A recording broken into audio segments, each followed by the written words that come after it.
In today's video, I'm going to show you how to repair Windows 10 using the command prompt, step by step, in a way that's easy to follow, even if you're a complete beginner.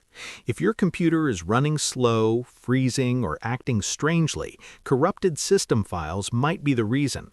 The good news is, Windows includes a built-in tool that can scan for problems and fix them automatically.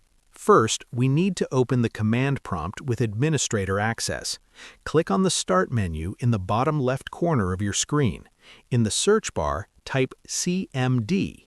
When command prompt appears in the results, don't open it yet. Instead, right-click on it and choose Run as Administrator. If you see a permission pop-up, click Yes to continue. Once it opens, you'll see a black window with white text. This is where we'll enter the command. Don't worry, it's simple. Now, type the following command exactly as you see it: SFC/scan now, then press Enter. This command runs the system file checker. What it does is scan all the important Windows system files and look for anything that's missing or corrupted. If it finds a problem, Windows will automatically replace the damaged file with a healthy version. The scan can take several minutes, so be patient.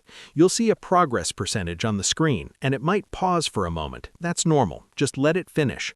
When the scan is complete, Windows will display a message telling you whether it found and fixed any issues. If files were repaired, it's a good idea to restart your computer so the changes fully take effect. In many cases, this simple process can fix common Windows problems without needing extra software or advanced troubleshooting. And that's how you repair Windows 10 using command prompt. Share this video and subscribe for more helpful tutorials.